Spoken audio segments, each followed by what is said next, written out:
impression in the game you get out with what you put into it. It's like a walk of life.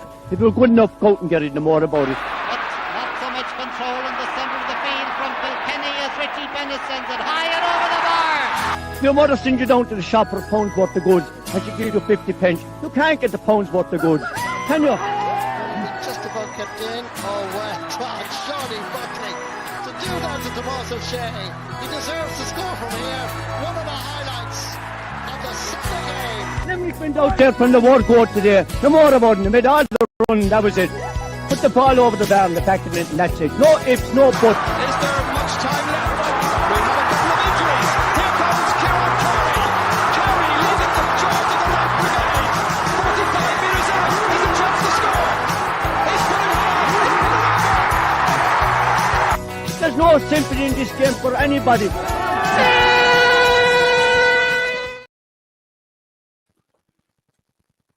No sympathy indeed for anybody. Welcome to episode 342 of Treaty Talk. John Keogh here in presenting duties this week, and delighted to be joined by Matt O'Callaghan, the Weekly Observer Vale Star. Matt, all good with you?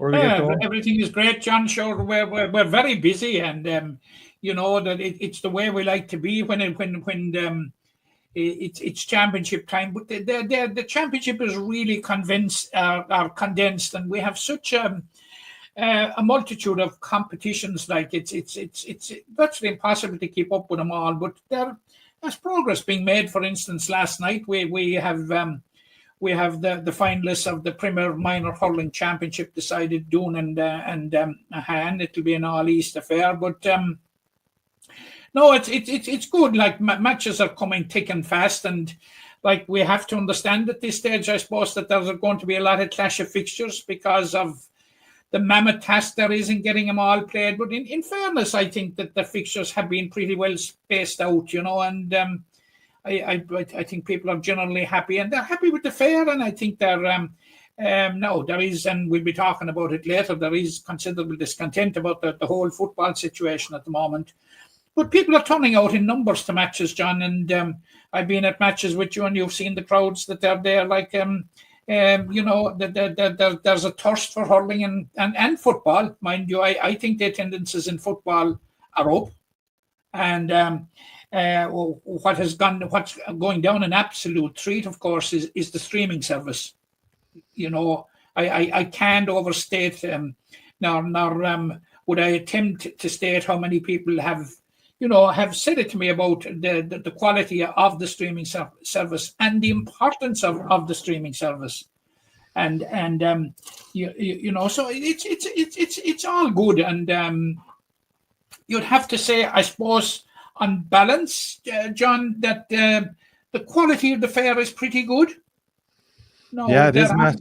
From what we've seen, there have been one-sided games, but overall, I'd say that the balance would be in favour of a decent amount of quality. And when you're heading into round 3, we're heading into round 2 in the football and round 3 in the hurling, clubs will become more focused, because when you're in at this stage, when you're over the first round, and particularly when you come into the third round in a 5-game series, it begins to sort itself out, and a trend begins to emerge, and like there tends to be a break in the group, those that are going for the top and those that are trying to avoid the bottom. So we're heading for that stage now. Hard to believe it, but like next week we're going to be more than halfway through the hurling. So yeah, it comes around thick and fast after the inter-county season now with absolutely. The split season, the club. Look, Matt, we've a lot to get through, as you do every week on Treaty Talk, especially in the midst of this club season. We are going to start off with a guest, and that guest is Donnacha O'Callaghan, All-Ireland Intermediate Camogie final referee of the weekend, and of course a well-known ref around as well. So, Donnacha, thanks for joining us, number one. How are you after your trip to Croke Park last weekend? It was good. It was great to be there. We had much rest. We were in Knackaderry Monday night doing under 16 football, and I was back to reality very quickly. Look, it needs to be done, and back to Ballygrant Tuesday night for Senior Football Championship. So we're back in the mix of it as well. But look, come here, it's a huge honour. It's great to be up there. The match went well. Happy out. I suppose I'm really lucky. I have a good solid crew around me with Donny and Joe Brown, Seamus Hayes, three Mungret lads, and Mike Maloney from Caherconlish, Caherline area there, Jay. And like, you can only take four with you on the day. Unfortunately, I'm lucky that there's a couple of lads help out in the background as well with Albert and John O'Donovan, and you have Joachim as well over in Ballygren. So look, yeah, we're taking a break now for a week and a half, so not too bad. Badly needed one. Yeah. Donnacha, can you just before Matt comes in, can you just give us an idea of your day on last Sunday? Because, you know, you see different things with players, you see the buses arriving, you see all the fanfare, but you never get to see that with the team of officials. Obviously, there's nerves involved, like there would be for anyone else involved in the game. But just to give us an idea of your day from when you started off to getting onto the field in Croke Park. Yeah, it was an early start. Now I was up at 7:30. Met the boys in Limerick around 9:15. We headed up the road. We got a bit of a breakfast in Obama Plaza there on the way up, and yeah, just headed up the road. We got to Croke Park around 1:50. We had to meet there at 1:15, so we were there a little bit early. We got in, watched a few minutes of the junior game, came back out. There was photos to be taken of us all as a group of officials. Half-time of the junior game, then we got to do the pitch walk and take the boys around to the goals and make sure they're sorting out where they're going and get a good look at that. Once that's over half-time, then you're back into the dressing room. We were very lucky with Lisa Bannon, and we had Patrick Murphy and with John Mullins with us. So to be fair, we had a good dressing room. There was no nerves, thank God, because the buzz in the dressing room was excellent. There was great crack, there was great fun. Next thing we knew, Hawkeye lads were in and we were being mic'd up, ready to go. It just went very easy for us, thank God. There was no, like, we all know what it's like. You're going out in All-Ireland final day, there's pressure. You have a job to do. You know, we speak as a group. We were up the Thursday night beforehand for a Hawkeye briefing and stadium kind of a tour around Croke Park. Just giving us where the dressing rooms there, where we're meeting points and stuff like that. So at least when you get there Sunday, everything is like clockwork, you know where you're going and stuff. But yeah, nerves, of course. If you weren't nervous, I suppose you'd be worried. But yeah, no, they were good nerves, thank God. I think the game went well, luckily. And after they just pulled it off at the end, really, they dug deep, kept it at the 2-score game. Kept Kerry at arm's length, and yeah, we got the result. Matt, you want to come in there when you're ready? Excuse me there. First of all, Donnacha, congratulations on getting the appointment. Thanks, and Matt. secondly, congratulations on doing an excellent job. Looking in, I was very proud to say that you were a Limerick man that I knew and doing an excellent job. Donnacha, up to recently, you were sort of more associated with hurling and football, and now it's a transition to camogie. How did that come about? And it has come about very, very quickly and very, very successfully. Yeah, I suppose Limerick Camogie ran what's called a conversion course for hurling referees, because there's a lot of differences in the rules between hurling and camogie. So they ran what's called a conversion course in the Ars na Moon in Castletry. Michael Kelly came down to give it, and yeah, look, we did it. I got maybe 1 or 2 games that year, broke in, and would you believe I was asked above in the Keogh extend the day Limerick beat Kilkenny, would I have any interest in joining the national panel of referees? And I went, geez, look, yeah, it's an interest. Thinking nothing of it, that nothing may come of it. And look, you get the email of November going, congratulations, you're on the national panel, you have a fitness test in January, stuff like that. Look, maybe a bit slow Limerick wise, maybe haven't done as many high profile camogie games as I would have hurling games, but I suppose we'd have spoken it, myself and yourself, Matt, I suppose that that Munster Club replay between Galtier and Drew Clonlara, it probably put me on the map, maybe camogie wise. I think we spoke about it Sunday, myself and Donny Brown. We took to the field at 10-2 below in Tip that day, and it was 10-5, and we getting off the field because we had a draw after extra time, extra time, went to 45s. The 45s went to sudden death. It was like, who's going to turn on the lights if we need them, kind of a thing, you know. So from that day, look, I was lucky enough last year, national panel wise, did the intermediate club final. To be fair to the camogie in Dublin, they have shown faith in me. I did, I'm going to say, 2 senior championship matches last year. Did that intermediate club semi-final. Was a bit unlucky maybe not to get that intermediate club final between Clonmorris and the crew from Galway. But you regroup, do you know what I mean? It was year one, you regroup, you come back stronger. So we came back this year with the fitness test in January, did my league games.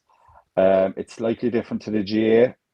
You'd know from last year, Matt, following our successful under-16 camogie team that won the All-Ireland.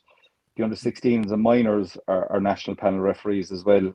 Do you know, so they do give their competition what they deem the best of referees. Do you know, so you're out from February through to last Sunday. You'll have a break for a couple of weeks. Club championship will start in Munster in October, and you'll be back into the couple of rounds again.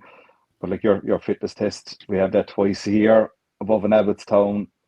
You have your seminars, you know, same as the GAA. They run it that way. But yeah, lucky to get there, but happy to get there, I suppose.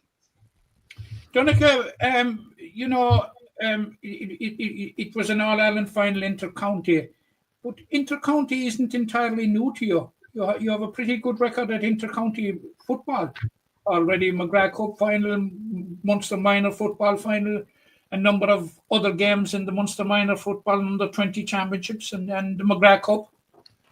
Yeah, I suppose I'm probably the reverse of the norm, really. I suppose some people would get into the camogie ladies football side of it quite young, and then would step into the GAA side of it. I suppose I'm 43, 50 at inter-county level. You have to retire in GAA. There is no retirement level in camogie. So maybe I'm coming across with that experience of having done those big games. I would have the 4 senior finals done. I'd have 2 football and a hurling and Limerick, the senior hurling final, and Kerry done as well. So look, maybe the camogie have seen that too, and they have seen that I have that experience coming across, and maybe they have just tapped into that also. Then I was wondering about referees at different levels, different grades, the enjoyment factor of it. You know, those high-profile games are a result of a lot of hard work on in. But do you take the enjoyment of that? Is it the same with every game you do, or is it like you get more enjoyment out of the bigger games? It will depend. I could do another 13 game there, John, and I think the last time I was actually on the podcast with Tom and Matt, I spoke of an under 13 final I reffed in McNeville a couple of years ago. It was Monleen and Mungret, I'm sure, and to see that game, the boys were with me, and we all said it under 13 football. It was one of the best games we had done that year. They just went out and they played football back before the new rules came in. Now there was no sweepers, there was no +1s, there was no nothing. There were young fellas up and down the field, and it was absolutely brilliant to see. At underage level, you probably try and do a bit of coaching with them, just to give them a help out, because you can't be too harsh on them. Look, Sunday was my first time in the middle of Crow Park. I've officiated there before. Would it be the best? I'm going to have to say yeah, even though standing inside the Gaelic grounds in late October 2017 between the Pearshing and Kilmallock is up there, as well as the pinnacle as any referee in Limerick. You want to ref your senior hurling final and get that through for you, you know. But no, as referees, we will take all grades, we will all ages, we will take satisfaction in refereeing all games. Yeah, just as well. Donnacha, go on, Matt. Go on. Donnacha, I just you touched on it there, just about the new rules. As a referee, you seem to have adapted very, very well, and clubs seem to have, you know, bought in really into your style of refereeing. As your impeccable performance on Tuesday night for the St. Kieran's Galtee Gales game. There was absolutely no rancor, no dispute about any decisions. everything was spot on? I think the rules have really brought the game of football back into for it to be an enjoyment game again, enjoyable game again. Sorry, I suppose football had been very stagnant for a few years. The FRC and the work they have done really have to be commended. You see that the other night, Matt, was it 3-13, 1-12? Yes. It was a game of football up and down the field. There was no sitting back. Teams, they attacked, they moved the ball. For us as referees, I think it's one of the first years while I've been refereeing that when all of these changes came in, the clubs bought into it. And now actually the players know the rules, which makes our job easier. For their Tuesday night, I just had Seamus Hayes with me on the sideline. I had my 4 umpires just to watch the breach, because the breach has come. We'll say it's the toughest part for teams, because instinctively you'll follow the ball, or instinctively you'll try and fall back and help your defence. No teams can't. They have to keep the 4 defenders, 3 attackers, and even the tap and go, the solo and go, I think is one of the best rules in the game. There's no more leaving teams set up. There's no more teams being able to drop back. You'll see now, fellas, we get that free in between both 20s, they're gone straight away. Just as well, Donnacha, you're obviously, as I've said many times, you're well known as a referee, but we spoke earlier in the year with the Limerick Masters football team, which you're involved in coaching it this year. You're in the business end of the season coming up, obviously, after that dramatic game against Wicklow last time out. A semi-final against Clare on the way, an All-Ireland semi-final. Yeah, come here last Saturday. It was a great start to my weekend last Saturday above in Laois to get over the line. Look, I spoke with Matt in Kilmallock a couple of weeks ago. I was really aggrieved with Wicklow giving us a walkover a couple of weeks ago, because it had meant we had only one home game in our group series. The committee had a lot of work done. There was going to be a family fun day, stuff like that. And I just thought it was a case of, no, we're not going travelling, we don't care. And maybe to get that late goal, it was sweet. It was sweet, I won't lie. Yeah, with Clare coming down the track. Look, we played them in Kilmahill in round 2. Us as a management team, we probably got it wrong on the night.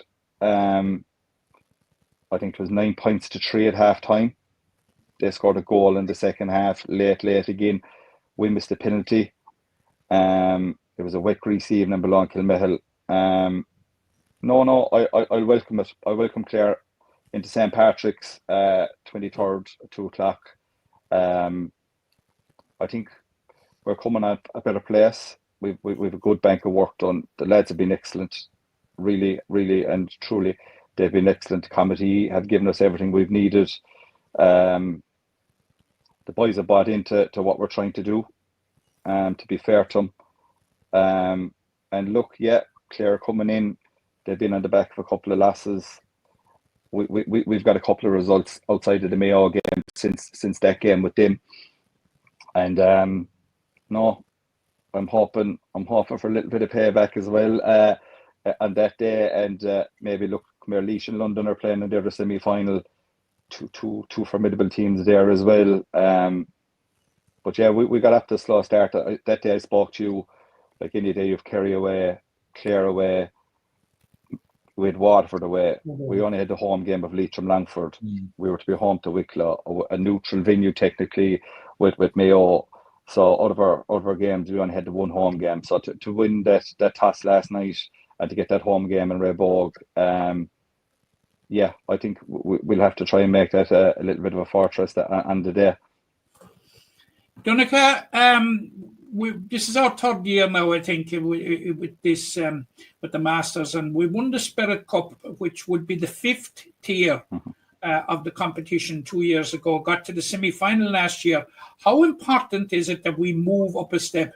That we move up now? We're competing now in the 4th tier, in the semi-finals, which is the Challenge Cup. Yeah, but I suppose in any county or in any team that you're involved with, Matt, you want progression. And look, we all know the way it works. It's banks of 4. Going into round 6, the last game against Mayo, we were in 12th place. So we were actually in Division 3. And look, Mayo, they're a good side. We scored 3-9 against them. I wasn't there on the day, unfortunately. I was involved in the camogie match. But what I'm being told is, like, Mayo are a very good side. When we played our football, we troubled them. Same the night behind against Kerry, they beat us by 6 points. We were very unlucky. So we know we can play against these stronger so-called teams in it. And the only way we can show that is by moving up the divisions. You know, like we spoke early on in the year. I said it to John on that day inside St. Pat's. We had our own target, and that was to get out of Division 5. We wanted to make progress. So look, no different to our senior and county footballers going all the way to the Talton Cup final. That was serious progress for them. We also feel the same, that we want to push on and make progress as well. Donnacha, conscious of time, and you're looking to head out to support your own club. So look, thanks very much for joining us this evening, giving up your time to talk to us, and best of luck with the Masters coming up. You wanted to mention just before I leave you go. Please, John. Actually, we have a fundraiser, a 24-hour spin-a-thon on Friday the 29th into Saturday the 30th. It's going to be on in the Woodlands in the Treehouse. It's a charity run between ourselves and our charity partner, Milford Hospice, who we all know do great work for Limerick and the surrounding areas. So I'm sure Limerick GAA and the team of the committee will have some kind of a fundraising page and stuff. And we'll be looking for you to be on a bike, John. Fair play to you for a time slot. Matt will come with the camera for that section, Matt, won't you? That's grand that you give me the camera. No, but look, it's great. Look, it's a bit of a fundraiser. Look, we had the jerseys as well with Milford Hospice, the blue jerseys we did. I think the last figure we heard was €810 towards Milford Hospice, which is great. Do you know what I mean? The boys have put in hard work in that. So we'll be looking for people to support that as well, and hopefully at that stage we'll be in an All-Ireland final. Brilliant, Donnacha. Keep an eye on our socials. We'll share all of that info in the upcoming days leading up to Donnacha O'Callaghan. Thanks very much for joining us, and we'll talk to you again soon. Thanks, James. Thanks a million. Thanks very much, Donnacha. So, Matt, Donnacha's popping off there. So, Matt, we'll move on quickly. John, it was just fantastic that Donnacha got it, got the All-Ireland final. And great reward for a referee who's given so much. Oh yeah, and you know, he's been on with us a couple of times trying to encourage people to come on board as referees, and we know how difficult it is to get people on referees. He's totally dedicated to it, and his performance in Croke Park was just first class, John. I was watching it on Sunday, and you know, as was his performance on Tuesday night in McNeville Park, and he brought the same level of not in McNeville Park, in Paddy Carroll Park. Yeah. He brought the same level of professionalism to Paddy Carroll Park that he had in Croke Park 48 hours earlier, you know. But that's Donnacha, the man. It's all or nothing, you know. Absolutely. We'll move on, Matt, to the start of the Limerick Senior Camogie Championship this weekend. We were hoping to talk to Donnacha, but I was conscious of time with him as he did have to head away to Fina to see his Castleman club playing in the football championship this evening, Matt. But your thoughts heading into the first round of the Limerick Senior Camogie Championship coming up this weekend? Yeah, but just to give you an idea of the structure of the championship, there are 8 clubs in the Limerick Senior Camogie Championship. They're divided into 2 groups of 4, which will play a full round robin. The top 2 teams in each group will advance to the Senior A Camogie Championship semi-finals, and the teams finishing 3rd and 4th will advance to the Senior B Championship semi-finals. Now, we've some very interesting games in the first round. Newcastle West, who were very, very, very strong champions last year, and you know, will no doubt they will be the team to beat. They won't thank me for saying it, but they travel to the Piercy to Caherdavin. These games are on Saturday Okay. at 7:00. I was checking that, but I'm nearly certain 7:00 on Saturday, and that'll be a very interesting game because Na Piarsaigh got an improving side, as you can see with a number of players coming through in the county, and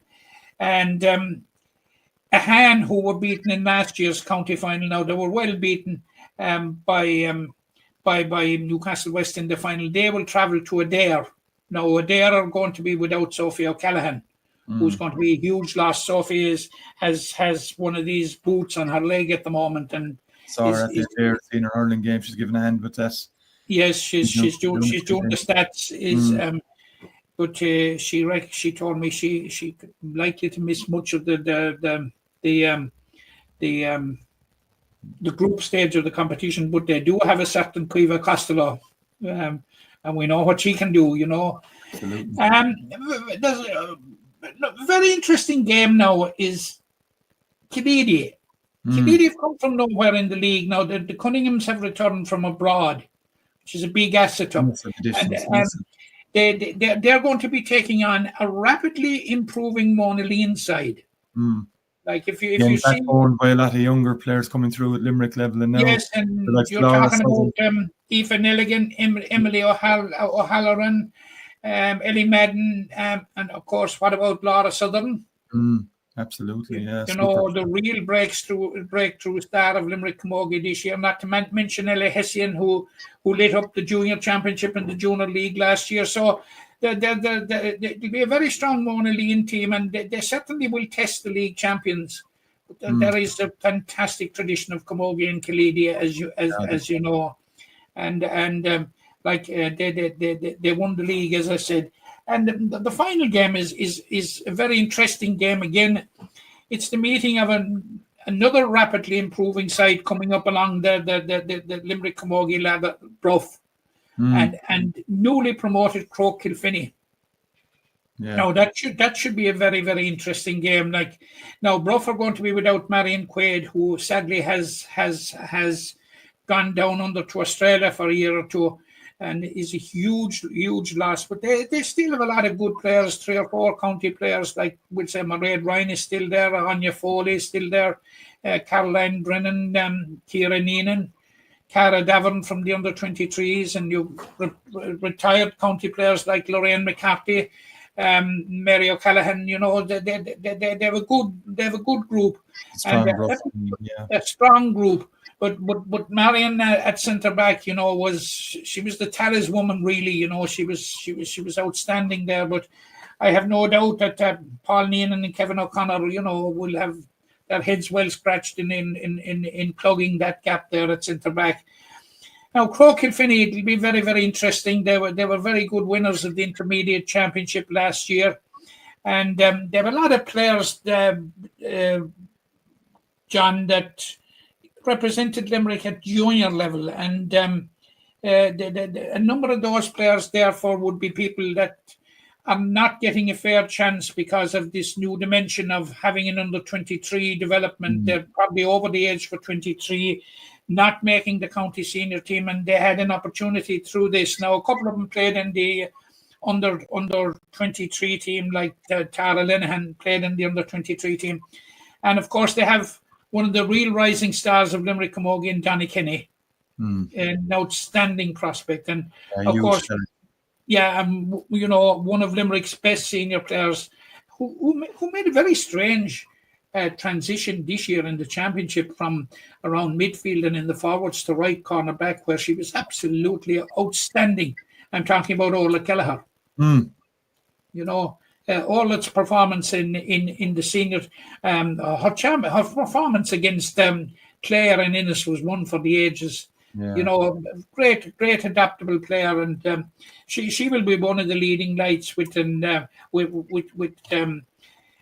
Kilfinney. It's all building up to a very, very interesting first round, John. And like, unlike the ladies' senior football, where you have 2 groups of 4, and it is nothing more than a seeding process until the quarterfinals, because every one of the 4 go through to the quarterfinals. Yeah. Now, there is nothing wrong with that system either. and then they break similar to the camogie. But at least in the camogie, there is jeopardy all the way through. The ladies' football may not have that amount of jeopardy, but both systems are very, very good, and both systems are very, very fair, I think, John. Yeah, no, I completely agree. Matt, I know it's round one, as you say, Killeedy League champions, but are we looking further past the same, usual teams been involved, Newcastle, West Ham, Killeedy? Are we going to see a breakthrough from one of the clubs you've mentioned, breaking into that top four and making a semi-final place, or is it just going to be maybe a year too early? Brough were in the semi-final last year in the Pearshig, they would be likely Mona Lee and possibly Killeedy. But it's very hard to see past Newcastle West. You say, where were Newcastle West in the league? But you must remember that Lucy O'Brien, Cameron O'Leary, Deborah Murphy, Rebecca DeLee all had commitments to the Limerick senior football team, as had Iris Kennelly before she went abroad for a couple of weeks, and Roisin Ambrose, of course.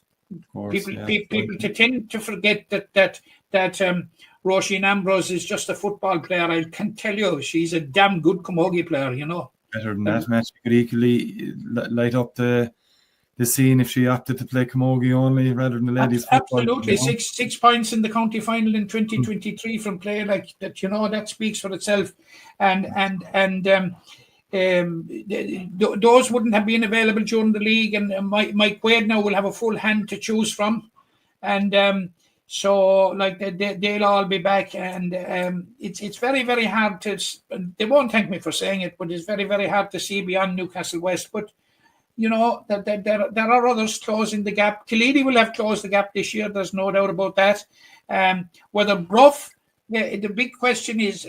A hand was well short of Newcastle West in the final last year, and you just wonder where a hand are at this stage. Like they still have the three Mulcahys to fall back, and Anya Reynolds and players like that. Niamh Brennan, who's a young player with the Limerick under-23s, and they face it there they're. They have a lot of young players. Tala Griffin was very good with the Limerick under-23s. Evian Houlihan, Poppy Giltinan with the seniors, and we spoke about Caoimhe Costello. Now, Sophie O'Callaghan, you could not quantify the loss that she is, John. Of course.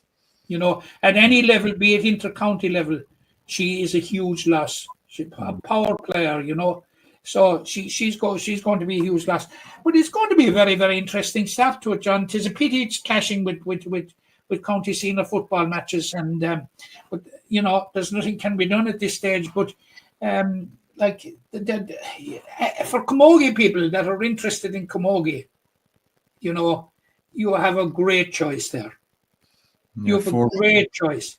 There are four what you could say four mouth-watering ties.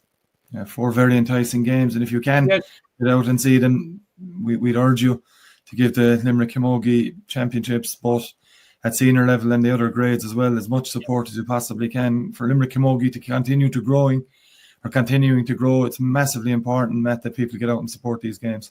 It is, and there are a lot of good things happening in Limerick Camogie. We saw the minor team getting to the All Ireland semi-final this year, where they were beaten by Kilkenny.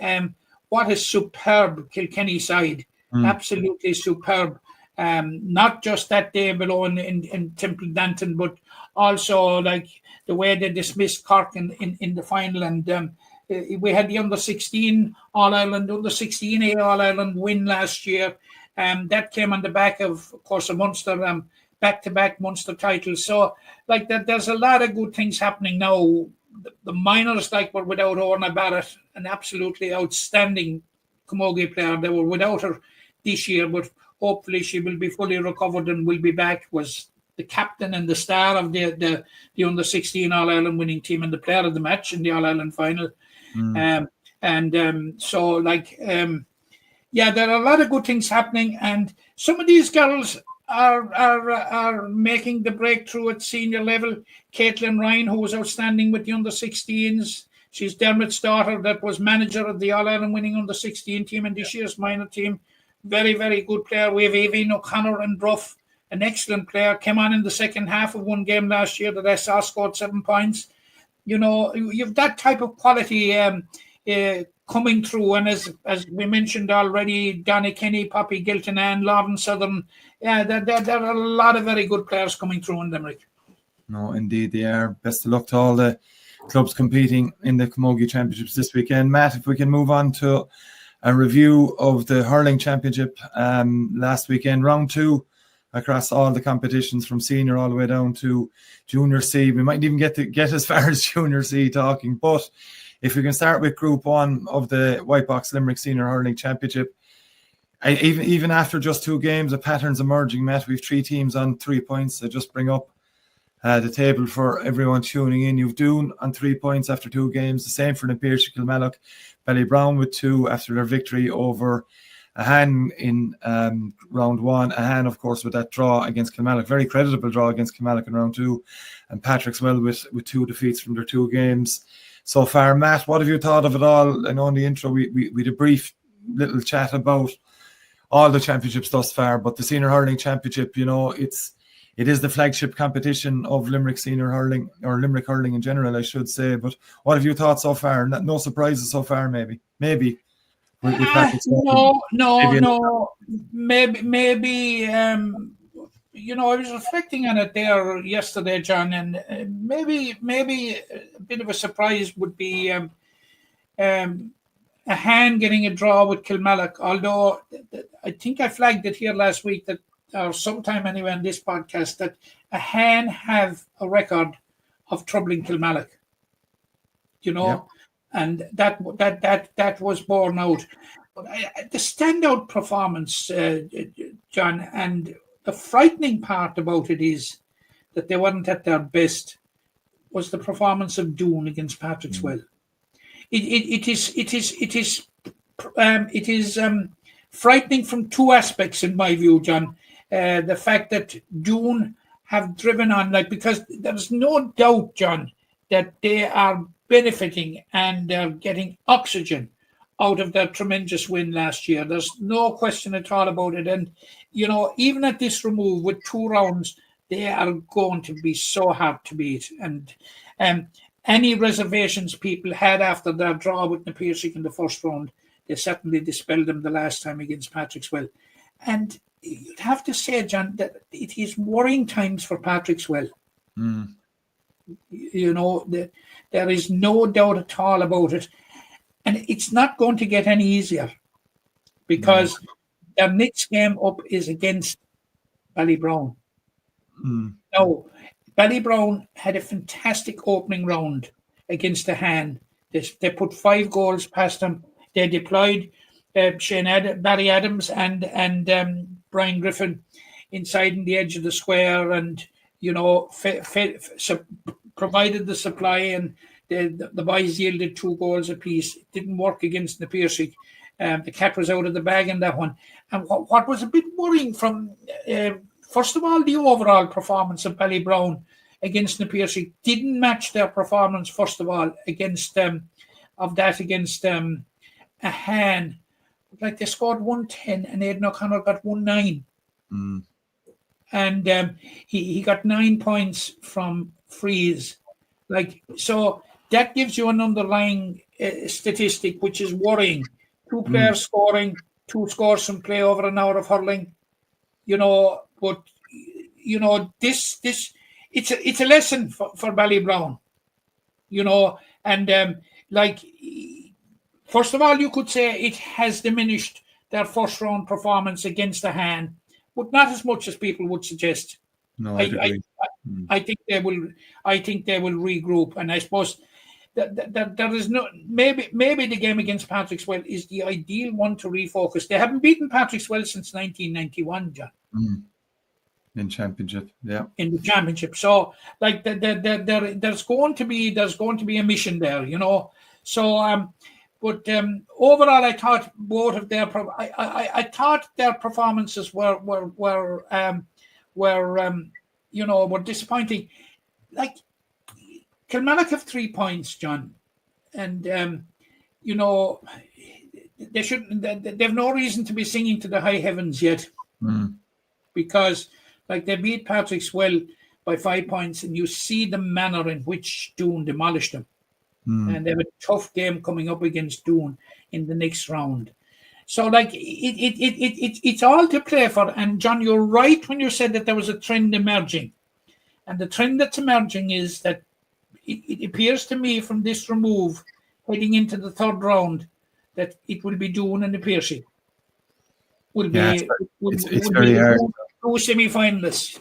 Yeah, it's very hard to see anything out of that. Even before the championship started, Matt, given the strength of both panels. And I use the word panel deliberately because it's not just the starting 15. You only have to look at the 15 that Napier started with against Ballybrown. You're missing Peter and Michael Casey. You're missing Connor and Jerome Boylan. Just to name 4, and you've something similar in Doon where they're not at full health as of yet either. So, I mean, it just, as you said, it's worrying for the rest of the championship in that sense, I think, Matt, isn't it? Where you see them playing in the first game, coming out with a draw. It was the same in the group stage last year out in Kilmallock when they played up an entertaining draw in the group stage as well. And then you see there is very little between them two, and the pattern emerging seems to be, and it's up to the rest of the teams, the likes of Kilmallock, to show, and Dahan, and indeed Ballybrown and Patrickswell as well, that they can keep up with them. Otherwise, you're going to have teams in the quarterfinals, a match from Group 2, who'll want to crack off what's in Group 1. Yeah, John, and the scoring difference between Doon and the Piercy over the last 3 games is Doon +2. They beat him twice last year by a single point. Yeah, that was it. And they drew this year. So on paper, they're inseparable. But you're right, the point that you make about the 2 cases and the 2 Boylans. What 4 players? Better 4 players could you ask for? To bring onto your side, to enhance your side. So it looks to me like it's going to be Doon and Napier, and like maybe we have Nick in putting our Nick out and saying that is that after 2 games. But John, I can't see where it'll be otherwise.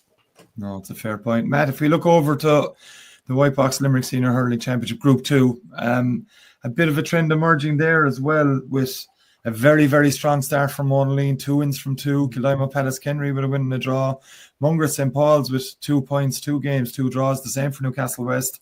And they're getting that draw with Mungret St. Paul's. And of course, Drumnaclacca, with such a great start to life in Limerick Senior Hurling Championship last year, struggling after 2 games. But it looks like Monaleen and Kildimo Palace Kenry setting the early pace there.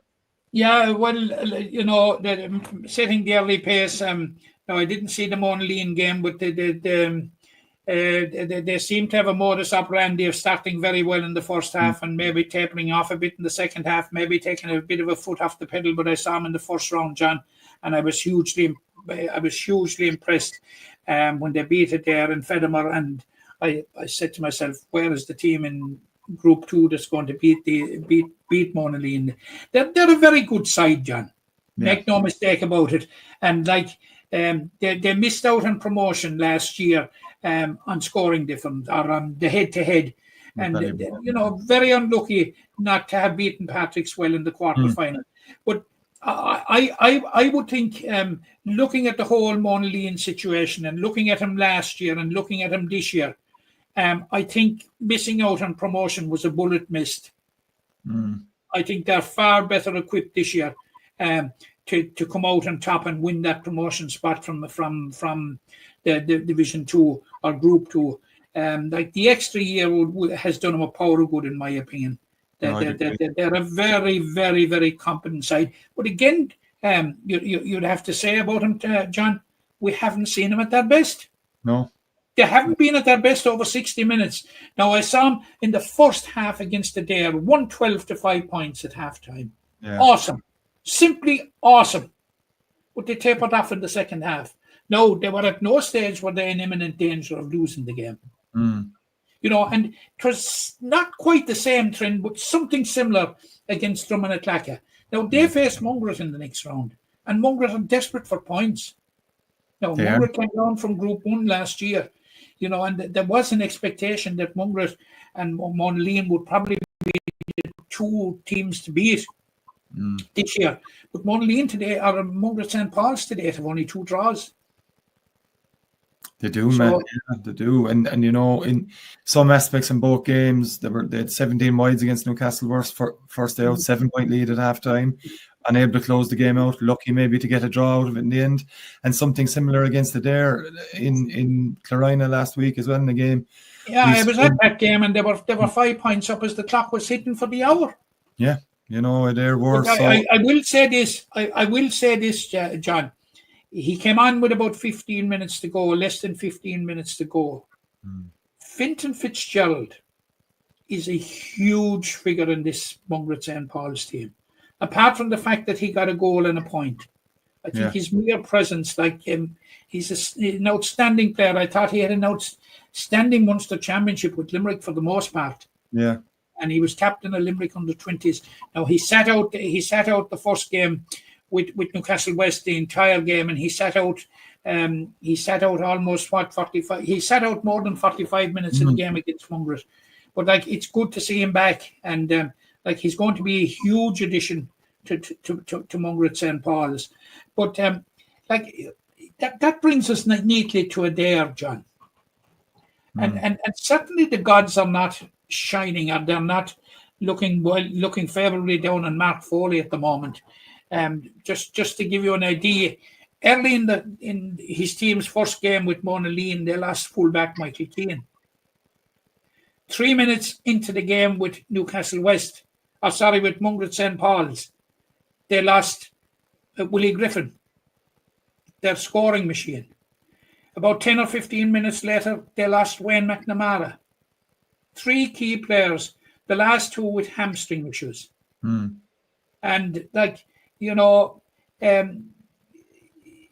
it looks as if Mark Foley will have to find replacements for him for the next round.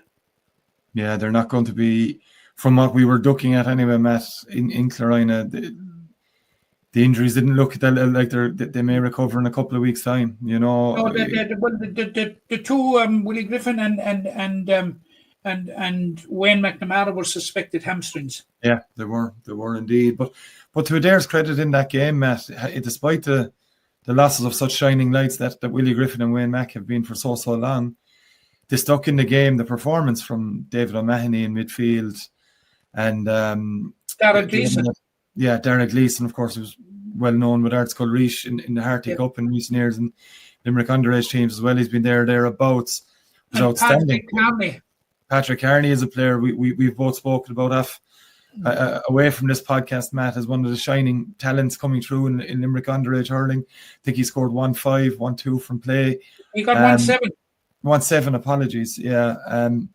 An outstanding performance. So there's still plenty of talent in that Adair team. And talking to Mark Foley before and after the game, they did have to introduce a number of younger players. It was a young cornerback, Conor Ryan, I think the lad's name was, given outstanding performance at cornerback. Yeah.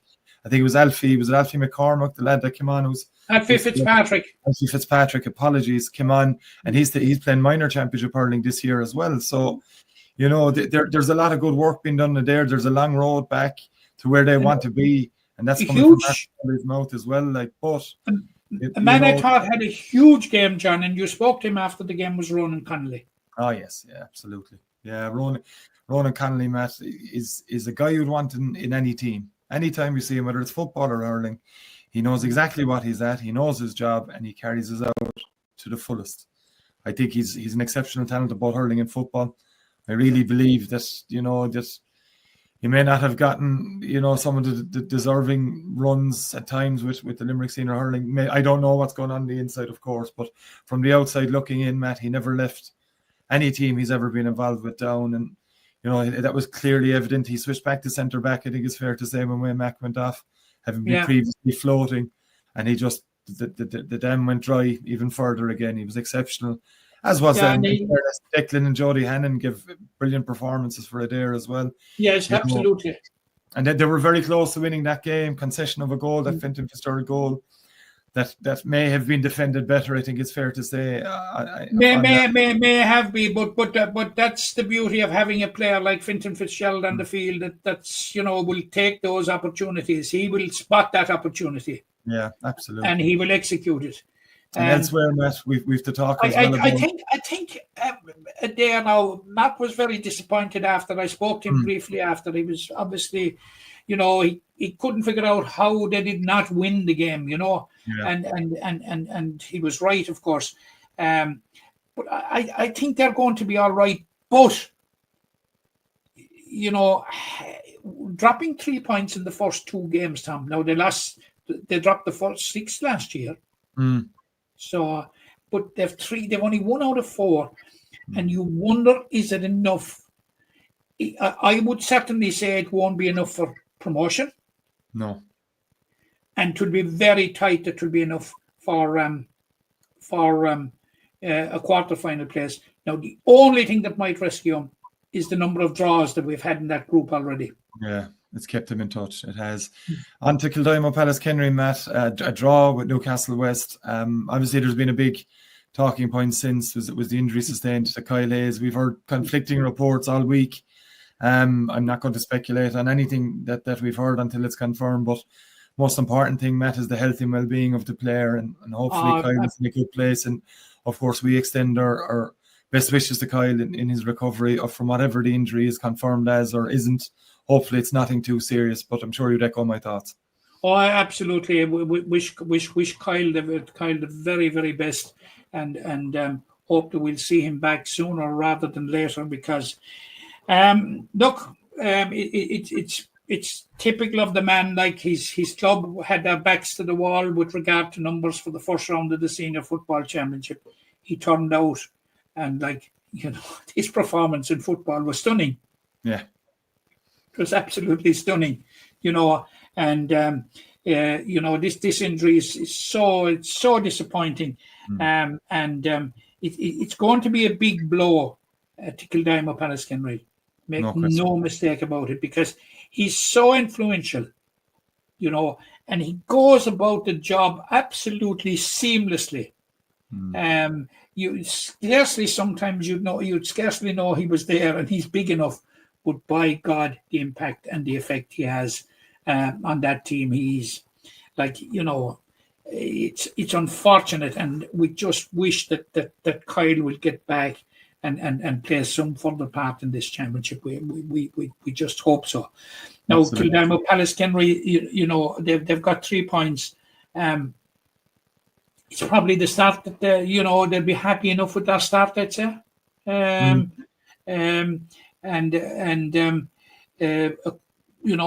Put another win or 2 with it out of 3, but I suppose it's a big ask to try and get 2 wins out of 3. It's a big ask in what is a very, very tight group. It escapes me who's up next for them. I know Moline are playing Mumford St. Paul's anyway in the next round, but maybe you have it there, John. Get Matt, yeah, go on, I'll check. But it will be a very, very important game because certainly it would look that Kyle Hayes is going to miss that, and it will be very, very important to see how Declan Nash and his management team will adjust, to the loss of their talisman. It's I have an idea. It's Adair. They're playing Adair next. Kildimo Palace Kenry and Adair. It is, yeah, it is indeed, Matt. Yeah. Just very quickly, Matt, as well, very quickly, because I'm conscious of time. We've so much to get through still. Newcastle West delighted with their start to senior hurling again. Newcastle West have shown tremendous resilience. And at half time in the first game against Mumford St. Paul's, you'd be entitled to say, where are they going? Yeah. That this is a bridge too far. But by God, in the second half, John, I think you were there, were you? I was commentating on the game. The second half they were absolutely exceptional, and you must remember that it was a late free from Mark O'Brien that levelled it.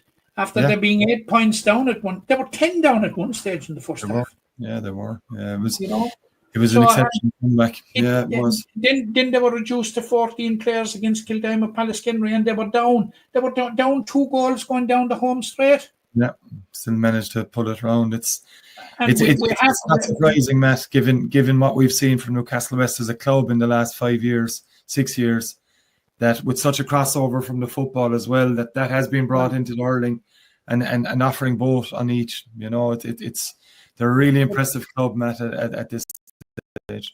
Absolutely, but John, it would be totally remiss of us if we didn't mention how the comeback against Kildimo Pallaskenry came about. With 10 minutes to go, they introduced a certain towering figure called Mike McMahon. Big Mac. Big Mac strikes again. If you're watching Big Mac, you were in with us a couple of weeks ago here on the podcast. Well done, Mac. I didn't see you after the game, but well done. He got 2 goals and a point. He did. Now, indeed. and I'll tell you, it needed somebody of Mac's experience. You know, the way he flicked the first one to the net, and the second one, the way he caught it. And once he caught it, John, there was no doubt as to what the end result was. Yeah. You know, he was going to turn and bury it in the net, which he did. You know, but Mac made a stunning impact. And Mac, you've one up on me now in the bragging rights. Indeed, he does. He's more than one, maybe. As well, Matt, we'd be remiss not to talk about Drumnathlacka and their struggles early doors in this. Yeah. Maybe an element of second-year syndrome. It's a phrase I hate, but they're certainly, they haven't been at their best in the opening 2, and they'll want a fair, quick change coming up in the next round. They will, and I think it's Newcastle West in the next round. They will want something. You see, their performance this year, or their run in the championship this year, is in immediate. It's a total reversal of last year. They won the first 2 rounds last year when they beat South Liberties and Adair. And at that stage, John, you know, they were safe. They were. They consolidated. No, they didn't win again. You know, they lost the next 3. So, like, when they'll face Newcastle West the weekend after next, like they will be trying to arrest a 5-match losing sequence in the competition. Yeah, it's tricky. And you know, arresting losing sequences is not very easy.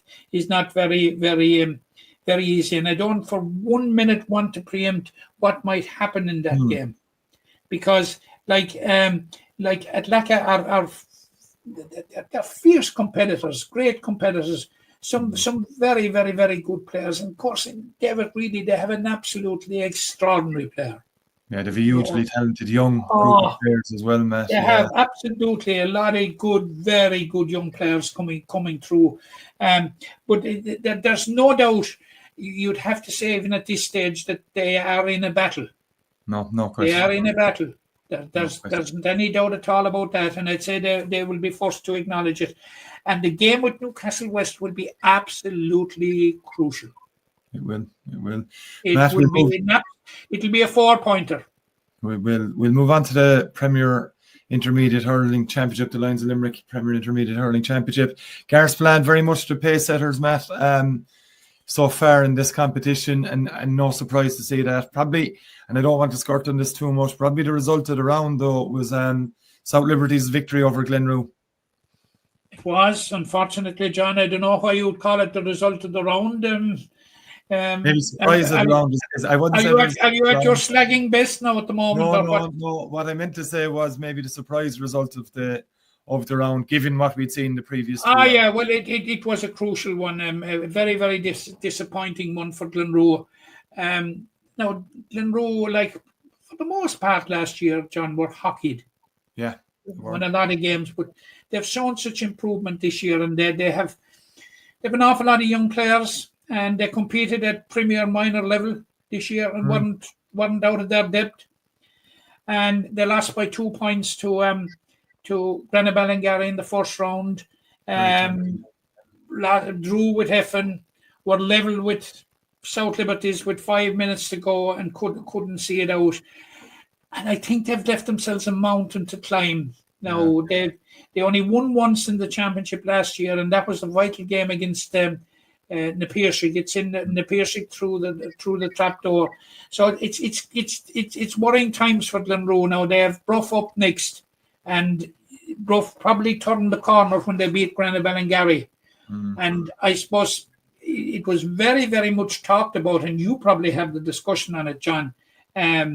I don't know how many times I heard it anyway, but when Bruff lost the first 2 games they lost to Blackrock and they lost to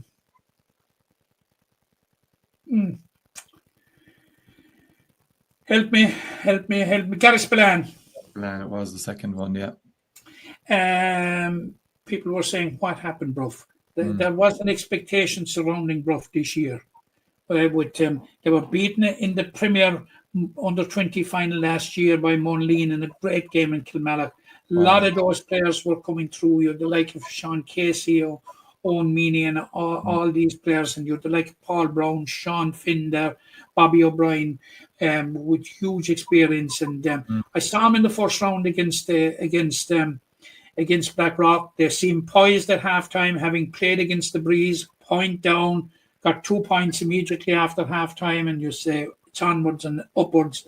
The form, it's going to go according to the form book, but nobody told Blackrock. And Blackrock came back and were comfortable winners in the finish. And then Bruff's record against Gary Spillane would not be great.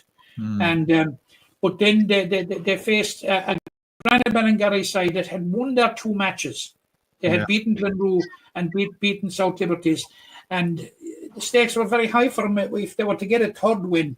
Now, you must remember that after losing the first 2 games last year, John, Grana Ballingarry only missed out on the head-to-head for a place in the semi-final.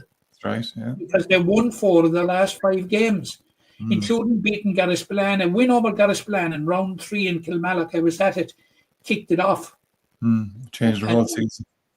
And the expectation was that Bruff, due to the run that they were in, would not beat Grana Ballingarry, but they did, and they played Glenrue next. So it'll be an opportunity. Bruff will see this as an opportunity to get back-to-back wins if possible and get a bit of momentum going. They will. We'll quickly move on, Matt, to the Nick Green Intermediate Hurling Championship Group 1. You're seeing Broree and Cappamore on maximum points after 2 games, and Fianna Kilmeedy, of course, up from junior this year, from Premier Junior winners last year, of course, beating St. Patrick's in that final. They've had a good start to the year as well. Obviously, Hospital, Herbertstown and Munger St. Paul's struggling. And if you look at Group 2, you're seeing Rue Boher with 2 wins from 2, and the Pierce Ganachene having good starts as well in that match. So again, like we said about the senior championship, Matt, patterns emerging after 2 rounds. Yeah, well, the standout is in Group 1, John. Broree beat Croom by 25 points in the first round, and Croom came back 8 days later and drew with Fianna Kilmeedy, which to me was a sensational turnaround. Completely upset the form book with that. Yeah. Now, early indications in that group, John, would be that Mungret are struggling. You will remember that they were Junior A champions in 2023 after penalty shootout with Fianna Kilmeedy. Fianna Kilmeedy more than avenged that defeat in the first round of the championship and are now much better placed in the standings than we'll say Mungret St. Paul's. If you could put up Group 2 again, John. Yeah, there you go, Matt. Like, unusually last year, Rue Boher won their first 4 games. And it qualified them for the semi-final directly. They lost the 5th game and they lost the semi-final, both to Broree. Yeah. It was a double defeat by Broree. Now, Napiershik, have had a very solid start there, John. They had a draw with Fiona the first day. They're after beating St. Kieran's, and they're in the mix to be among those that will advance to the knockout. But the problem Piershik have had now, they've lost players to the senior panel. Yes, I think Sean Long is the latest to be lost. One, and they've lost a couple of others. I was talking to a couple of their intermediate players before that game against St. Kieran's last weekend. And they'll still be strong contenders, you would imagine, Matt, later on. But it's very much the pace setting by, as we see, Broree and Cappamore in Group 1 and Rue Boher in Group 2 with maximum points so far. Matt, if I can briefly, and I mean briefly, have a look at the Premier Junior Hurling Championship as well, of course, Woodlands House Hotel. In Group 1, now in Premier Junior A Hurling, you're seeing Askeaton, Ballysteen, Kilcorn and Desmonds, ABK Desmonds, who of course were in the relegation playoff last year. They've played 2 and won 2 with a great start to the competition. And Monaleen, the Junior A champions of last year, have 3 points from their 2 games as well in Group 1. And in Group 2, as we have it up there, Knockadary on maximum points in that as well. So, great start for ABK Desmonds in Group 1. They won the county. They won the county under 20B championship last year with a very very good side. Yeah, and I left Sean Finn Park that day, saying to myself, some of those players were going to see him at a higher level. Yeah. And that may be coming to pass now. If they had Willie O'Mara at this stage, but just speak of Willie O'Mara, it brings me around to, if you'll allow me digress for a minute, John. Of course. Michael Cusick's in Sydney 2 weeks ago completed a treble of New South Wales senior championships: the senior ladies football, the senior football, and the senior hurling. Yeah. Now, among one of the managers, or maybe the manager of the senior football, was a certain gentleman that sat on the seat that you're sitting on now, Mr. Jack Neville. Know him well. If we've ever heard of him, but Never heard of him. Seriously, Jack was in charge, and listen to the half-back line he had. He had Keane Sheehan of Newcastle West, Brian Fanning of Palace Green, and Liam O'Sullivan of Kildimo Palestine. Would you wonder that they won the senior championship? Intercounty half-back line made his job very easy, Matt. That's what we'll say. And if that wasn't enough, he had Dermot Kelly up in the forwards. Yeah, from Newcastle West. And they also won the hurling with a whole raft of Limerick players, including Dara Fitzgerald, Paddy Ahern, all of them, Aaron Power. It was a great weekend for Cusicks. And it's been a home for Limerick people, Matt, that have emigrated to Australia and Sydney. I know a few of my own club mates and all Christians have lined out with them over the years as well, that emigrated, and they're a great home for Limerick people, the Mighty Cusicks Club. So we give them a shout out, and of course we give a shout out there to Eddie McGrath, who has been associated with Cusicks since their foundation. Eddie is from our Patrick, played senior hurling for Limerick, and he's a totally dedicated, dyed-in-the-wool Michael Cusicks man. No, it's a fantastic achievement, and we won't begrudge Jack, Matt, our old friend. No. Dan, we were at episode 342. He had a fair amount of them done with you. We did about 220 together, but thanks be to God, he's 23 hours away that we don't have to be listening to him. And on that note, we'll move on. Matt, very quickly to the Junior Hurling Championship. Killeedy with 4 points from 2 games, setting the pace in Group 1. And in Group 2, you have Rathkeale with 2 wins from 2. So again, two strong clubs making a good start. And from Killeedy's point of view, they have had a tough couple of years, Matt, but maybe bringing things around. If you mentioned one player there. The Killeedy one again, John. Yeah, I will do, Matt. They had the likes of Paddy Ahern, you mentioned, Matt, of course, was a huge. Oh, yes, Killeedy, yes. Yeah. It's a big turnaround. It's a big turnaround for them, And in Group 2, as I said, Rathkeale with 2 wins from 2 as well. Quick thoughts on that? Remember Rathkeale were beaten in the county final by Monaleen last year. Yeah, it was. It's no surprise to see them returning to that, especially. No. It was very, very close. With, as far as I remember, Max Ivory being the difference between the sides. Yeah, he was. Matt, we'll part the hurling there. Obviously, we're going to focus on the senior football and intermediate football in a moment or so, but we're also heading into round 2 of the ladies football senior championship that started last weekend as well. I'll just go through the fixtures. I don't have them on screen. Apologies for that. Monaghan versus Mungret St. Paul's on Saturday. St. Ailbe's versus Fiona Castlemahan as well, and Drumbroadford versus Old Mill. And the final game then is Ballylanders versus Ula. Thoughts on round 1? They're not on until the weekend after next. Following weekend, Matt. Apologies. Apologies. But from what you've seen in Group 1, yourself and Tom we'll look ahead. From what we've seen from the first round, they're there was a real test of St. Ailbe's in the first round. They had to travel to Mungret, who were the intermediate champions last year, plus being the Munster and All Ireland Junior Clubs champions. And St. Ailbe's, you'll recall, John, about 5 weeks ago, I was at it. They lost the league final to Mona Gay very, very, very, very tightly. And their performance against Mungret St. Paul's, John, I think sent out a message to all and sundry that they're in no mood to relinquish their title easily when they won by 14 points to 7. Yeah, no, a very, very good performance, Matt. Very good performance away from home, but they are a very, very good side, John. Now, I know they lost the league final, but they are a very, very good side. The word I'd use for a team like St. Ailbe's is polished. You know, they're a polished team. Each player knows their role to a T, and they're vastly experienced all over the field as well. Yeah, Brian Egan, Pat McGilligan, Sheila Minahan, and those behind them, they've done a great job with them. Yeah. Now, their arch nemesis, of course, would be Mona Gay, who won the league a couple of weeks ago, beating them.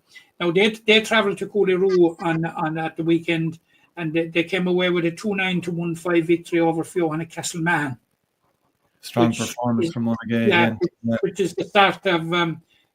which is an ideal start for them, and they're in the same group as St. Ailbe's, and they meet in the final round. But as we said at the outset, that with everybody going through, there is no real jeopardy in it. So, but they will still want to get bragging rights whenever those two meet. No question. Now, Ballylanders, I'm not happy to say, didn't have a great start. They travelled to Old Mill and they lost 114 to 1-7, John, which was a convincing defeat now. And now Ballylanders travelled in the semi-final last year to Old Mill and just barely got over the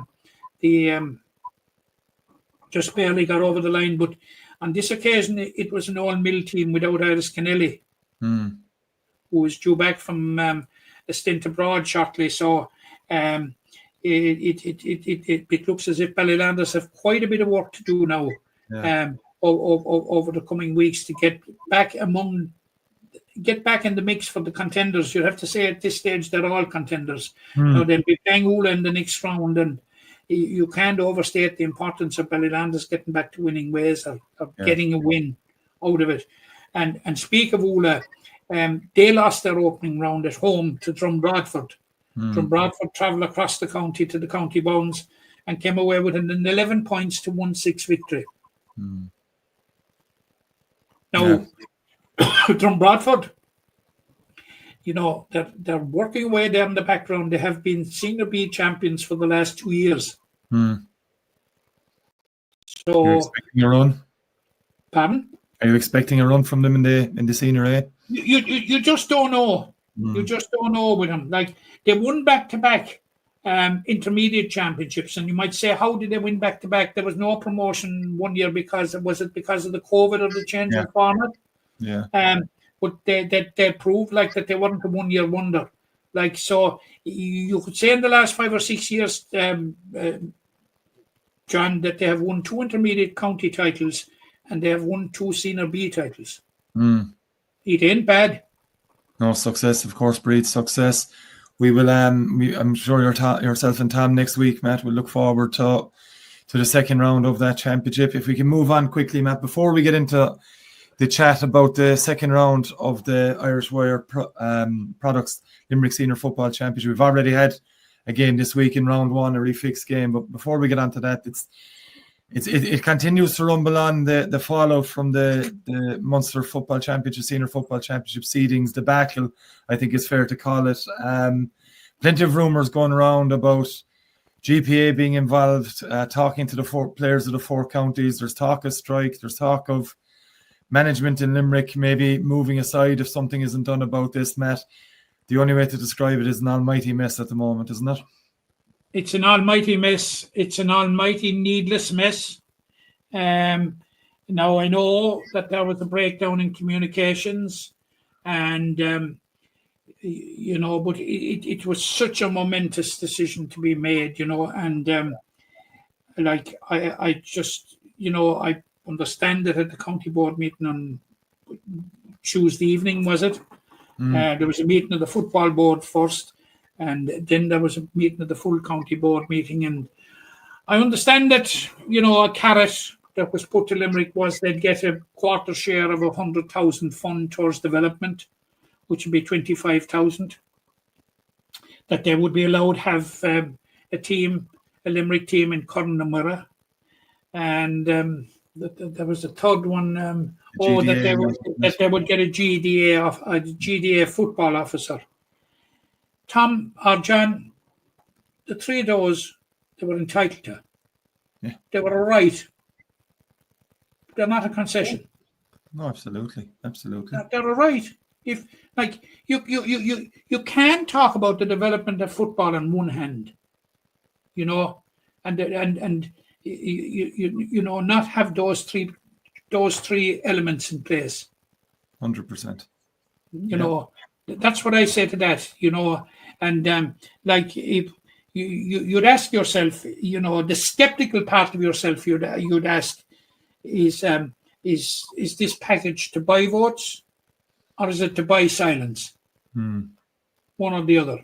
Yeah. Look, the ether is flooded with rumour, and particularly when you go out to a football match, it is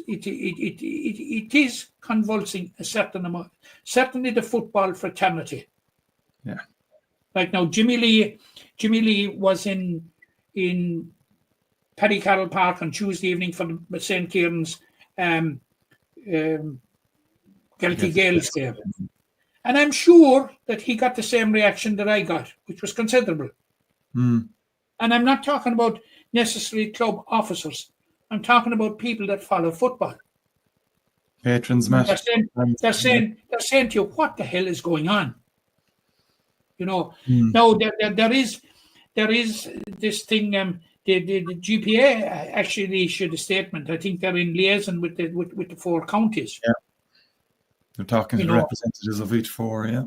Yeah, and the upshot of it all, it'll be very, very interesting to see what will happen. But there's a stick-out solution to it, a standout solution to it. That the forum withdraw from the Munster Championship. And that has been muted as well, Matt. That has been said again, as you mentioned, in the ether with these rumours that are abound. But it's a serious enough situation that all four counties have certainly banded together, Matt.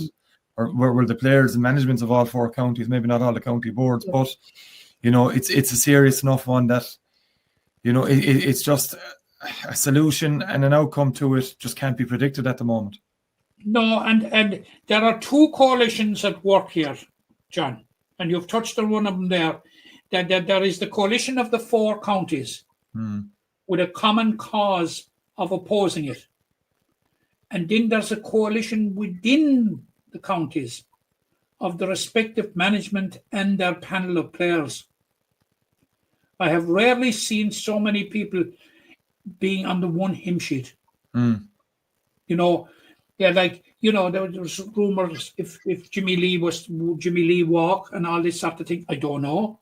Yeah, same for where players. Where he walk. I would say with a certain degree of certainty that his management team will walk. Oh, you'd imagine so, yeah. Which he painstakingly put together. And as well, endless thought. And you'd have an unusual situation. The players walk with him. Yeah. Then you're left with an even bigger mess. Look, we won't harp on it anymore. I'm sure over the coming days there'll be further developments on that, Matt. And sadly, we're waiting with bated breath as to what the outcome will be. But John, it can be disposed of quick enough in the interests of football in the four counties. No, it has to be fixed, Matt, and as a matter of urgency. As a matter of urgency, because the respective managers and management teams are looking in now on their county championships, studying players' form and what have you.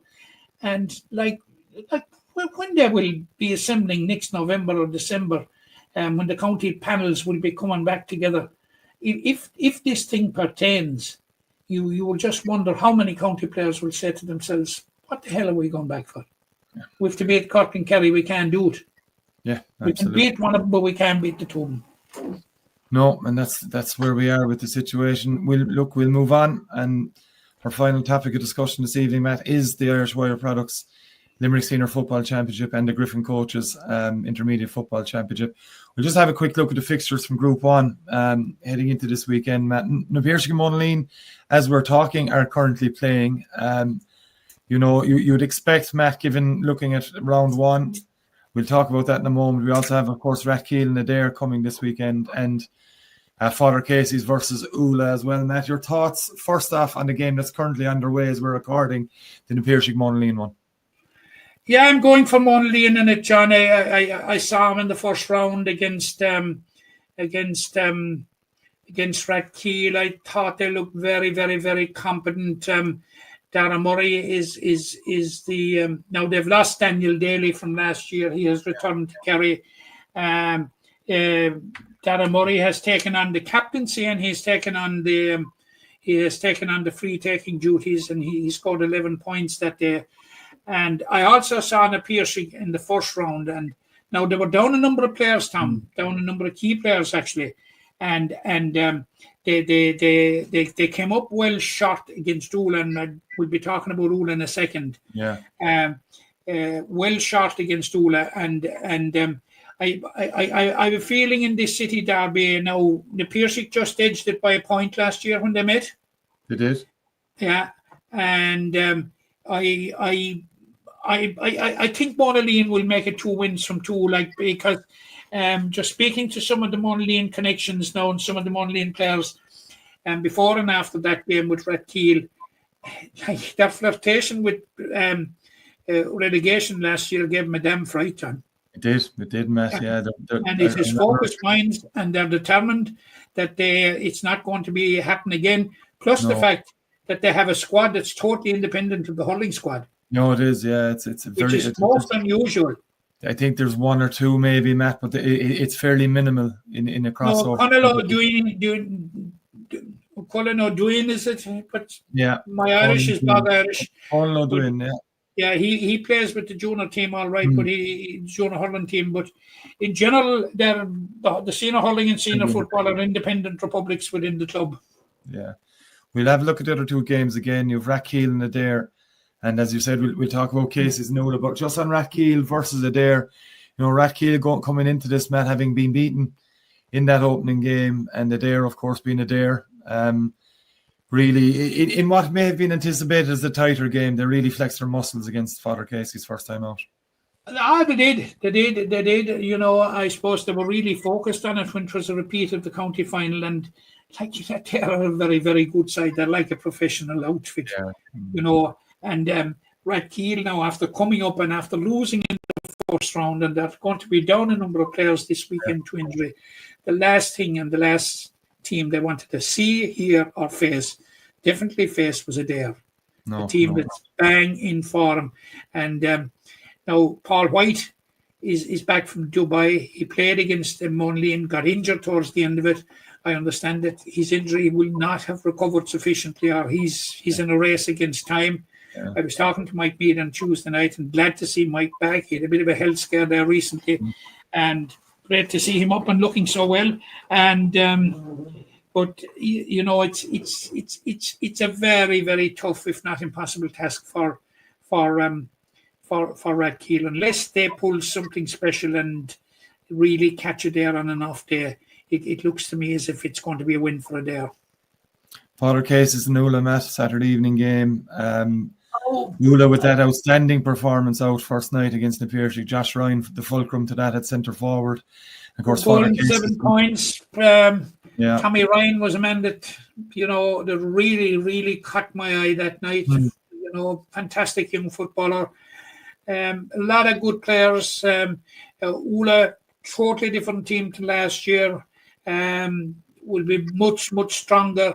There's 3 of the Limerick under 20 team on the team. You have the goalkeeper, and Keane McGrath, Shane Ryan, along with Tommy Ryan. Big boost to them now. Just it's their second year for them, but they have really adapted to senior football. Father Casey's put down a number of players in the first round defeat to Adair. Yeah. And I feel that Father Casey's will bounce back. I think Mikey O'Brien and his management team will probably have near a full strength side for that game in Kilmallock on Saturday night. I just fancy Father Casey's just to get over the line on that one, but it will be very, very tight now. Yeah, Ula coming into that with a fair amount of confidence. If you look ahead to Group 2, Matt. Well, Ula can give it a right shot. Yeah. We look at give it a right go. We look at Group 2, Matt. Friday evening, Newcastle West versus Kildimo Palace Kenry. That's a game that's going to be streamed on Stream Sport in conjunction with Limerick GAA as well. Obviously, a repeat of the senior hurling game last week. We'll concentrate on that one first, and we'll bring up the other two games after that. Matt, it's the marquee game for us this weekend. Tom Clancy and Billy Lee on commentary tomorrow evening as well. Newcastle West, they got out of jail in one sense against Mungret in round one. They did very, very well, to nick that one with Aaron Neville score late on him, which was an absolute beauty of an opener for the standard of football on the evening.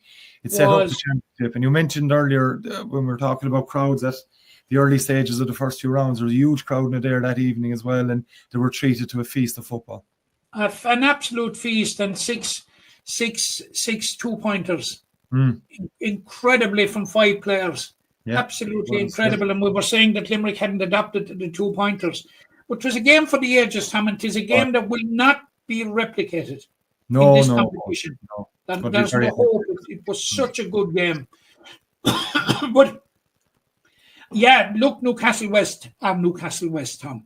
It isn't an accident that they haven't lost the game in the group stages since pre-COVID. They know how to win these type of games. They know how to win close games. They refuse to give up. And, other clubs now would have said when it was level there 2 minutes into injury time, look, we'll settle. We'll batten down the hatches. We'll take a point, but not Newcastle West. No, it's not in their nature. No. And I think they'll be too good for Kildimo Palace Kenry on Friday evening. Yeah, Kildimo Palace Kenry coming into it, after a big win over Ballylanders, but have their own injury issues. Obviously, we've mentioned Kyle Hayes, but Tony McCarthy is out of that team. Yeah, Tony Mack is out now. Like Tony Mack is, Tony Mack was a loss to their hurlers. He absolutely against was. Newcastle West, because he's their centre back. Yeah, and Kyle Hayes and. I'm going for Newcastle West. When they met last year, Newcastle West won by 14 points to 3. I don't think it will be anything like that this year. No, you had that day as well out in Sean Finn Park, Matt, where Ian Corbett suffered a horrendous hamstring injury early in the game, and conversely, with Cahill Downs having something similar late on in that game as well, so... Thankfully, both of them will be lining up on connection. Yeah, Ian Corbett's performance against Mungret St. Paul's was top notch, as was Cahill Downs, who only came on for the second half against Ballylanders and had scored a goal and 3 points from play 8 minutes after coming on. Yeah, no surprise that anyone has seen Cahill Downs. And I thought he showed signs last Friday night of in the hurling game of coming back to his best at hurling as well. Brilliant. That's brilliant news for great news for Kildimo Palace Kenry. Great news for Limerick as well. Absolutely, it is. If you look at the other games, Matt, Galtee Gales versus Mungret St. Paul's, and of course Ballylanders versus St. Kieran's. We'll start with the Galtee men against Mungret St. Paul's. Started off their championship, of course, earlier this week on Tuesday evening with defeat to St. Kieran's. I see. I picked a draw, I think, in our prediction race. Yourself and Tom went for a Galtee win over Kieran's, and of course Kieran's came out with a very creditable win in that game. Galtee versus Mungret, your thoughts? I'll talk about him in a few minutes when we come to talking about St. Kieran's. Yeah, I think they were 3 points up at one stage early in the second half, and they got a penalty, and Bob Childs took the penalty, and it was brilliantly saved by Donny Nolan. Donny Nolan, who used to play up in the forwards is now a goalkeeper, and it was a fine save. But St. Kieran's got 3 goals, Tom or John. They were excellent in their engineering, excellent in their creation, excellent in their execution.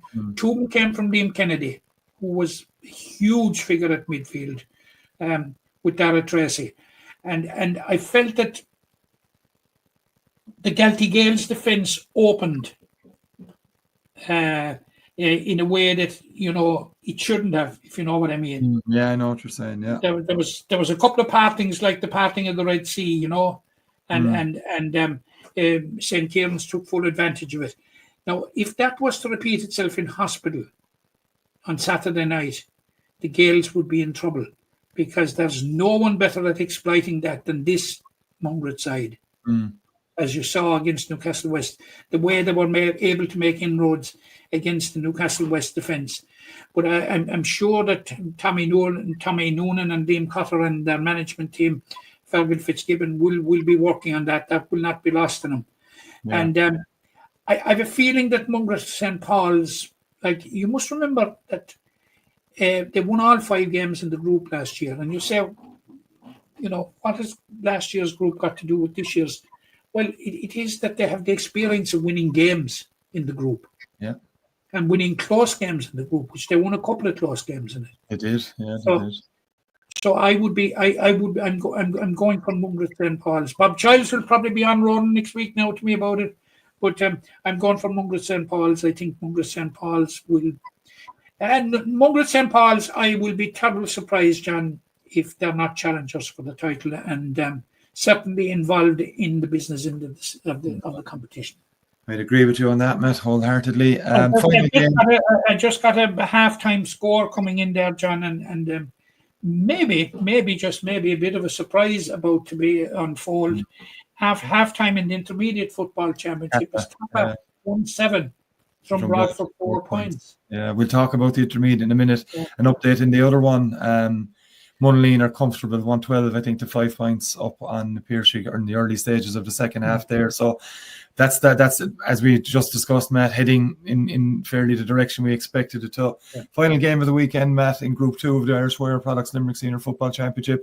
Your own Ballylanders up against a St. Kieran's side. You spoke briefly about there, but it's not going to get any easier for Bally this week, probably. No, and they're coming up against the St. Kieran's captain, Dara Tracy, who really, Tom or John, I couldn't explain to you how immense he was the other night. The Rolls Royce of a footballer, Matt, I described. An absolute Rolls Royce of a footballer. He was simply magnificent. And the way that himself and Liam Kennedy complemented themselves, complemented each other at midfield. And they were up against Tommy Childs, who had 3 or 4 great high catches. Yeah.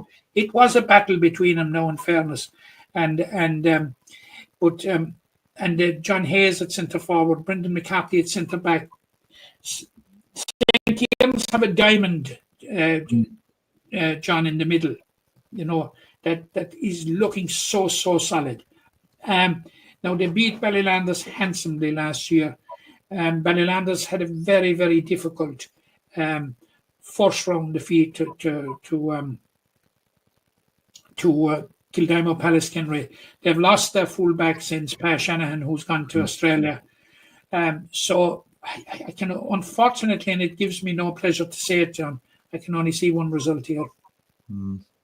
Yeah, tough start for Ballylanders. Matt, if we move on to the Intermediate Football Championship, the Griffin Coaches Intermediate Football, we'll ignore the first game there from Bradford Kappa, as we just mentioned, Kappa, with a good lead over there with Clahan against ABK, Desmonds and St. Patrick's versus Glyn. Clahan St. Patrick's struggling so far in that, so I'd imagine we'll be looking at the new amalgamation of ABK, Desmonds and Glyn. Glyn and St. Patrick's maybe as a tight run, but Matt, hard games to call either way, really, I suppose. No, I would be going very firmly there for ABK. I saw them in the league final, and they were without any Neville. Yeah. On a day in which David O'Shaughnessy scored 2 goals and 9 points. Right. You told me. Neither Packy Moore nor Shane Gallagher started on that day. And, I would, and you must remember that they are formerly Ballysteen. Yeah. Who were relegated last year. So I would be very much in the ABK camp to take the points in that one. Just as I would be for St. Patrick's. In the other game, I think Glen had a very, very disappointing first round outing. Now they threw a few shapes during the league and looked as if they might have a better championship. But they came up very, very shortly against Drum Bradford in the first round, and I think it's going to be a struggle for Glen this year. I think. Yeah. Into Group 2, Matt. I'll just get that up first. Cracora, Manister versus Galbally. Gerald Griffins versus Palace Green, and St. Senans versus Newcastle West. If you take them one by one, Matt. Cracora, Galbally won the league. They retained the intermediate league for the second time. They beat ABK Desmonds by a point in the final, but they had been up 7 or 8 points at one stage. But ABK came back. Cracora were narrowly beaten by Newcastle West 2-6 to 1-7 in the first round, and they met last year. It was very, very one-sided in favour of Galbally. I'm finding it very hard to see anything other than Galbally in that one. Yeah, and of course the other games then, as I said, Gerald Griffins Griffins they were handsomely beaten in the quarter-final by Galbally last year. I think it was 4-11 to 1-11. It was 3 goals anyway. But that margin was down to 2 points, 1-8 to 1-6 in the first round. Yeah. So it would look as if you're going on scores, it would look as if there's an improvement on the Gerald Griffins team. Now Palace had a draw in the first round, I think, with Simmons. They did. So it would look as if there's probably an improvement in Palace as well. I would be leaning towards Gerald Griffins in that one. And the final one, Matt. We have St. Senans and Newcastle West. Thoughts there? As you mentioned, Senans drawing with Palace first time out. Yeah, Newcastle and Senans. Yeah, Newcastle West had a win the first day. Senans had a draw. If Senans are to be serious contenders, they have to be beating Newcastle's second string. Yeah, you'd have to say that. Yeah. You would. So I would think. I think they met last year, or was it a draw? I forget now. It escapes me. But at one stage, Newcastle West beat them. I think maybe the year before last. But I think Senans will. With James Norton on board, Cormac Wolf. Surely they'd have the wherewithal to get a win this time.